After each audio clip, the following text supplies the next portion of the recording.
ಈ ಸಲ ಮಾರ್ಕ್ಸ್ ಚಲೋ ಬಂದಿದೆ, ನಮ್ಮ ಅಬ್ಬಕ್ಕೆ ತೋರಿಸ್ಬೇಕು. ಏನೇ ಹುಡುಗಿ ಇನ್ನೂ ಬಂದಿಲ್ವಲ್ಲ? ಏನು ನನ್ನ ಆಟೋ ಇನ್ನೂ ಬಂದಿಲ್ವಲ್ಲ, ನಾನೇ ನಡ್ಕೊಂಡು ಹೋಗ್ತೀನಿ ಮನೆಗೆ.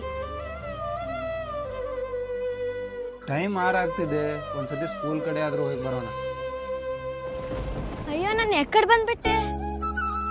ಅಲ್ಲಿ ಯಾರೋ ಅಣ್ಣ ಇದ್ದಾರಲ್ಲ, ಅವ್ರನ್ನ ಹೋಗಿ ಕೇಳೋಣ. ಅಣ್ಣ ಅಣ್ಣ, ನನ್ನ ಮನೆ ದಾರಿ ತಪ್ಪಿಟ್ಟಿದ್ದೀನಿ, ಸ್ವಲ್ಪ ಮನೆವರೆಗೂ ಬಿಡ್ತೀರಾ? ಯಾರು ಬಿಡಿ ನೀನು, ಈ ಏರಿಯಾದಲ್ಲಿ ಹಿಂಗೆ ಯಾವತ್ತೂ ನೋಡಿಲ್ವಲ್ಲ. ಇಲ್ಲೇ ಇರೋದು ಅಣ್ಣ ನಾವು, ಆದ್ರೆ ದಾರಿ ತಪ್ಪಿಟ್ಟಿದ್ದೀನಿ. ಸರಿ ಪುಟ್ಟಿ, ನಿಮ್ಮ ಪಪ್ಪನ ಫೋನ್ ನಂಬರ್ ಕೊಡು. ಗೊತ್ತಿಲ್ಲ ಅಣ್ಣ. ಪುಟ, ನಿಂಗೆ ನಿಮ್ಮ ಮನೆಯವ್ರದ್ದು ಯಾರ್ದು ನಂಬರ್ ಗೊತ್ತಿಲ್ವಾ? ಯಾರ್ದು ಗೊತ್ತಿಲ್ಲ ಅಣ್ಣ. ಅಣ್ಣ ಅಣ್ಣ, ಅವ್ರ ಕೈಯಲ್ಲಿ ಮಾರ್ಕ್ಸ್ ಕಾರ್ಡ್ ಇದೆಯಲ್ಲ ಅಣ್ಣ, ಅದ್ರಾಗ ನಂಬರ್ ಇರ್ಬೋದು ನೋಡು. ತೂ ಹೌದಲ್ಲ, ನೆನಪೇ ಬರೀಲ್ಲ ನೋಡು. ಪುಡಿ, ನೀನು ಮಾರ್ಕ್ಸ್ ಕೊಡಿಲಿ.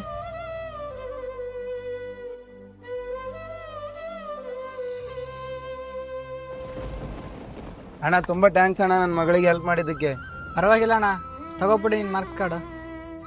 ಈ ವಿಡಿಯೋನಾದ್ರೂ ಇಷ್ಟ ಆದರೆ ಲೈಕ್ ಮಾಡಿ, ಶೇರ್ ಮಾಡಿ ಮತ್ತು ನಿಮ್ಮ ಅನಿಸಿಕೆ ಏನಿದೆ ಅಂತೇಳಿ ಕಮೆಂಟ್ ಮಾಡಿ ಮತ್ತು ಸಬ್ಸ್ಕ್ರೈಬ್ ಮಾಡೋದು ಮಾತ್ರ ಮರಿಬೇಡಿ.